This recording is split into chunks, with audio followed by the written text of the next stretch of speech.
제가 했던 회사는 이 사업 자체가 잘 안 돼가지고 미국 기업에다 팔았어요. 매각을 했죠. 미국 기업에다. 매각된 거. 예. 예. 그거는 매각을 했으니까 근데 그 기업은 아직 중국에 있고요. 매각하고 나서도. 음. 대신 뭐 다른 사업부들 그런 사업부들은 음. 중국에 있던 그 기업을 하나씩 베트남으로 옮겼어요. 그게 제일 큰 원인이 네.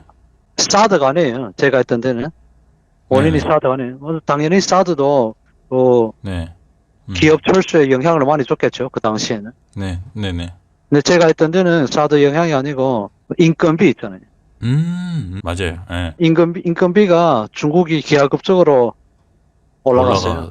예, 인건비가 큰 원인이고, 그리고 또, 이 경제가 발전하다 보니까, 예전에 처음에는 해외 기업들, 뭐 한국이나 뭐 다른 외국계 기업들이 들어올 때는 이 세금이나 이런 부분에 특혜를 많이 줬었어요. 어느 순간에 그 특혜가 적어지거나 아예 사라지거나 이런 부분이 많아졌어요. 유지 비용의 어떤 네. 상승을 말씀하시는 것 같고. 예. 네. 그런 부분이 적어지다 그 보니까, 부분이 컸다. 예. 그러니까 여기서 운영해야 될 메리트를 못 느낀 거죠.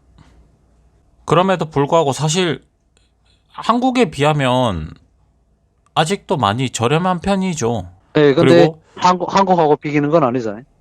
예를 들어서 동남아시아 이런 지역하고 비교다 보니까 그쪽은 뭐 근데 3분의 1 또는 4분의 1 줘도 음. 일할 수 있는데, 인건비는 인건비인데 이제 예, 초기 투자 자본이 있지 않습니까? 그러니까 뭐 예를 들어 사업장이나 공장을 건설하고 예. 또 거기에 각종 뭐 부자재라든가 기기들을 들이는데 엄청난 네. 돈이 들잖아요, 사실. 그거는 뭐 중국에다가 짓나 뭐 베트남에 짓나 사실 그건 큰 차이가 없을 거란 말이죠. 이게 그러니까 설비나 손해를 이런 보 거는 예를 들어서 뭐 부지는 음. 거의 임대예요. 구매를 하는 게 아니고 부지는 맞습니다. 임대고, 그렇죠. 그리고 네. 네. 설비나 이런 거는 이체할 수 있어요. 해외로 다시 수출해서. 옮겨버리면 되니까. 예. 예를 네. 들어서 뭐 부지를 거기다 만들어 놓고 라인을 조금씩 꾸려가면서 조금씩 이동한 그런 회사도 있고. 자, 그래서 그러면 잠깐 중국 내에서의 어떤 그런 잠시 제쳐두고요. 예. 이제 한국으로 들어오셨어요. 그래서 지금 몇 년째시죠? 이제 2년 반 다 돼가요. 2년 이제. 반 정도. 네. 예. 혹시 하시는 일이 계속 연장선상이십니까? 아니면 아예 다른 직종이십니까? 아예 다른 거 하죠. 중국이랑 좀 비교를 하자면 장단점이 좀 있으실까요? 좀 설명해 주시겠습니까? 일단 장점이라면 뭐 모든 사람들이 다 언어적으로 통하니까 소통이 엄청 편한 거 있죠. 근데 예. 중국어도 능하시고 한국어, 우리말도 네. 능하시잖아요. 예. 그래서 중국에 계셨을 때도 크게 불편함이 없으셨을 것 같은데. 처음에는 불편한 게 엄청 많았어요. 그것도 오래 하다 보니까 뭐 이해를 하고 제가 많이 배우고 해서 저거 이제 네. 처음에는 영어 자체를 번역하기가 엄청 힘들었어요. 네. 그러니까 뭐 통역이나 번역이 생각보다 까다로운 게, 제가 이 분야를 모르고 있으면 제대로 네. 통역이나 번역이 안 되는 거예요. 그럴 수밖에 없을 것 같아요. 네. 전문 용어 저희가 일반적으로 쓰는 거랑은 좀 다를 테니까. 네, 그래서 그런 걸 뭐 영어집도 네. 만들고 저게 많이 그러다 보니까 지금 네. 뭐 익숙해져가지고 괜찮은데, 같이 일하는 분들이 다 한국어를 알아들으니까 그냥 간단하게 그렇죠. 설명해도 바로바로 처음 오는 분들이라도 신입사원이라도 그런 점이 좀 편했고, 예, 그리고 전체적으로 이 분위기 자체가 상대적으로요, 비교했을 때 네. 좀 네네. 일하려는 열정이 한국 쪽이 좀 더 많아요. 저도 뭐 유튜브나 이런 거 보면 외국 사람들이 이해하는 게, 왜 한국 사람들은 잔업을 그렇게 미친 듯이 할까? 아씨. 네. 아, 잔업. 네. 그래 뭐 최근에 와서는 많이 좋아졌지만, 네. 네. 근데 사실 중국에도 요즘에는 그게 점점 많아지고 있거든요, 잔업이. 그러니까요. 네. 예. 그래서 이게 네. 사실 경제적으로는 한국이 더 빨리 발전했잖아요. 중국도 맞습니다. 지금 그 단계를 거치고 있는 거 아닌가. 지금 아내분이랑 이제 우리 따님이 네. 중국에 계시잖아요. 예. 어떤 이런 결정적인 이유가 있으실까요? 중국에서 이렇게 양육을 하시고 혼자서 이렇게 한국에 따로 떨어져 계시는. 이게 제가 개인 사정이라고 얘기했는데, 네. 사실 한국으로 네. 다 가족까지 오려고 했어요. 근데 제가 먼저 와서 네. 자리 잡고 그러니까. 뭐 애도 데려오고 이러고 했는데 코로나가 터졌잖아요. 예. 네, 코로나가 땅 터지고 나니까 애가 네. 한국에서 학교가 3월 달이잖아요, 한국에는. 네, 맞아요, 맞아요. 근데 중국에는 맞아요. 계약 9월에요. 기간이 좀 달라요, 맞아. 네, 맞아요. 9월에요. 근데 네. 9월이 되면 무조건 애를 학교를 보내야 되잖아요. 그러니까 그 그러니까, 시기를 맞아요. 놓쳐버리니까 중국에서 학교를 보낼 수밖에 없어요. 그래서 먼저 보낸 음. 거예요. 그래서 중국에서 학교를 이제 2학년까지 들어가는데 지금 네. 아직도 코로나가 끝나지 않고 이러니까 이제는 그냥 중국에서 다녀야죠. 현재 계획은 그러신 거네요. 네, 왜냐면 뭐 거기서 학교를 다녔으니까, 시작했으니까. 아내분이나 따님께서 한국에 오셨을 때 혹시 차별이나 편견? 혹시 그런 부분이 혹시 걱정되신 건 아닌가라는 생각을 조심스럽게 해봤거든요, 제가. 어차피 조금씩 걱정은 다 하죠. 어느 국가가나 다 있을 것 같은데, 그냥 심하고 심하지 않고 그 차이가 있을 거예요. 어차피 다문화 국가가 많으니까 요즘에는. 뭐 미국이라서 미국도 어차피 설립 초기에는 여러 가지 민족이 모여서 만들어진 거고, 맞습니다. 네, 네. 맞아요. 그러다 보니까 어느 정도는 뭐 우리 후대들이 적응을 해야 되지 않을까. 저도 뭐 어릴 때 가족들하고 많이 떨어져 있었어요. 어머니하고나 아버지하고는 네네. 좀 많이 떨어져 있어가지고. 근데 네. 그 부분은 자기가 바르면 곱게 성장하지 않을까. 그런 생각도 좀 있고. 너무 정답을 말씀해 버리시니까 들어갈 틈이 없네. 그래서 만약 뭐, 그래, 네. 제가 뭐, 요즘에도 뭐, 딸하고 계속 통화하고 있는데, 뭐 제가 교육을 음, 못해도 약간 딸 음. 편안하게 하라고 얘기는 많이 해주고 있고. 이제 그게 좀 달라진 거죠. 그쵸? 형님 때는 그게 좀 어려우셨을 거고, 확실히. 근데 지금은 사실상 마음만 먹으면 매일같이 사실 볼 수 있잖아요. 물론 예. 이제 온라인 상황이기도 하지만, 그럼에도 불구하고. 그리고 네, 뭐, 풀리면 네. 사실 제가 있는 데까지 가려면 이 항공권도 안 비싸요. 코로나 있기 전에는 그러니까, 예, 예, 왕복이 한 뭐 30만도 안 됐었어요. 예. 왕복으로. 그러니까. 그러니까 뭐 여름 휴가 때도 충분히 갈 수 있고, 뭐 명절 때도 갈 수 있고, 이럴 것 맞아요. 같아요. 근데 코로나 때문에 지금 못 가는 거죠. 그렇죠. 한국에 들어오신 1세대 분들, 예, 한중수교가 정상화되고, 사실 형님 부모님 세대지 않습니까? 예, 저 맞아요. 이제 쉽게 얘기해서 한국에 그 돈 벌러 오셨을 때 돈 벌러 들어오신 분들이 많잖아요. 예, 우리 저희보다는 확실히 좀 더 많이 아실 것 같고 예. 그때의 조선족 사회 분위기는 좀 어땠는지 또 왜 그런 결정들을 하실 수밖에 없으셨는지. 그게 네, 지금처럼 골이 깊어진 한 가지 사유가 되기도 해요. 그러니까요. 그 네, 시작이. 그러니까 그때는 저희 어머니 아버지 시대는 공부를 제대로 못했잖아요. 중국의 뭐 문화대혁명이나 이런 것 때문에. 네, 네, 그리고 88 올림픽 지나고 이게 네, 수교가 이루어지고 한국으로 올 수 있었단 말이에요. 네 그리고 맞습니다. 네. 와서 일할 수 있는 비자는 그때는 없었어요. 있다는 게 일단은 연수가 있었고 연수는 몇 개월 하다가 다시 들어가야 돼요. 지난번에 얘기 들었던 노무 수출이라고 있었어요. 그거는 정해진 곳에서 정해진 기간만 할 수 있는 거. 네, 1년이면 1년 딱 이렇게 정해진 곳에서 정해진 기간만 네. 할 수 있는 거.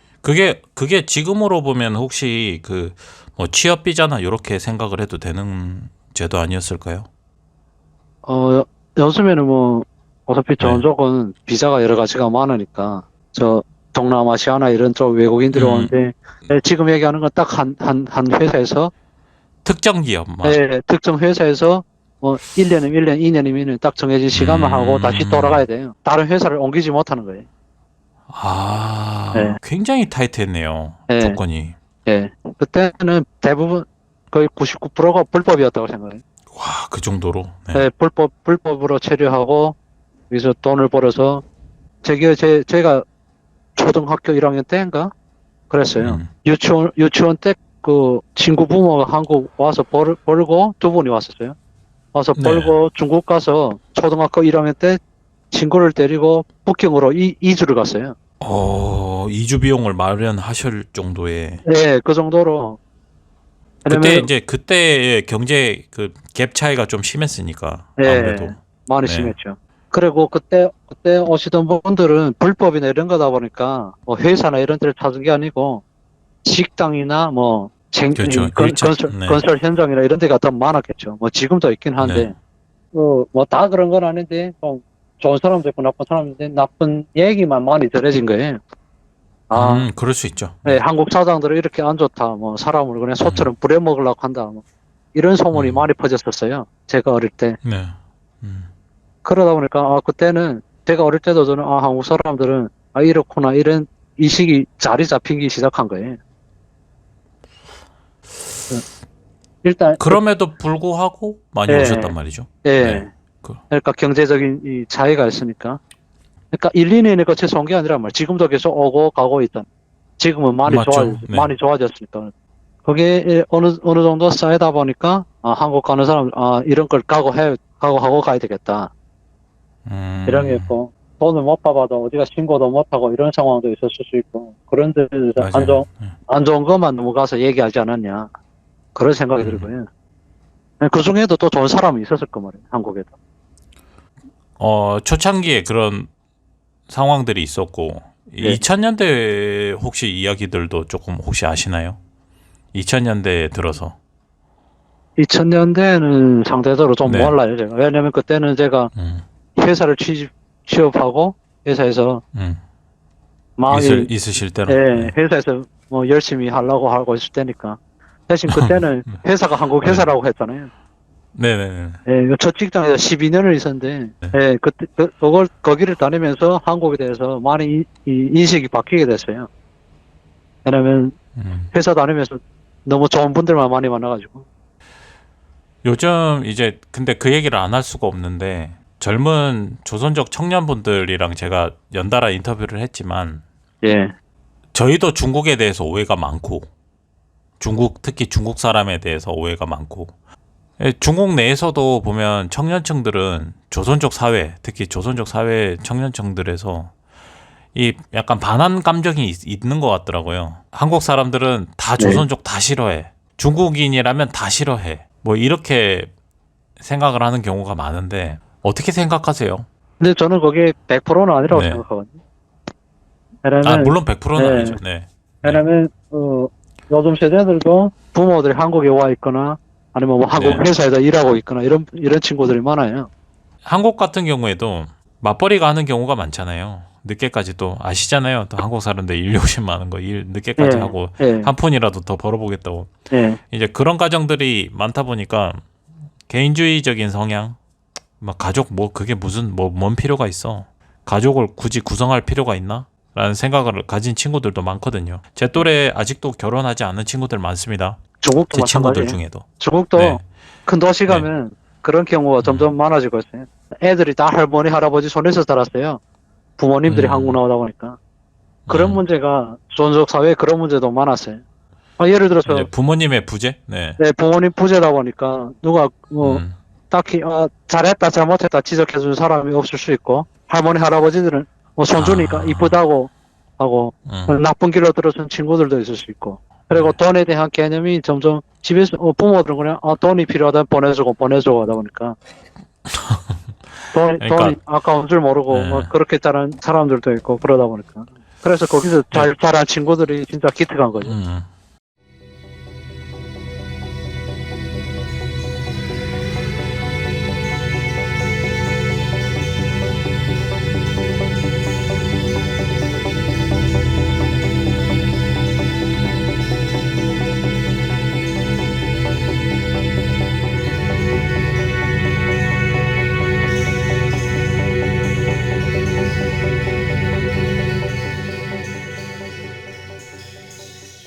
왜냐면 그 대중들이 평가하는 게, 그 사람들은 진짜 여러 가지 계층을 대표하는 대표가 아니잖아요. 그냥 이런 사람들도 많을 수 있고 저런 사람들도 많을 수 있고, 그런 것까지 신경 쓰시면 못 하실 것 같아요.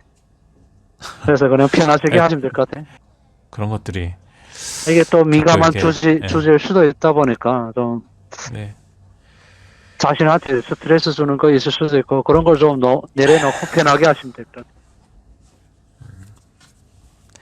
너무 감사합니다. 네. 너무 감사하고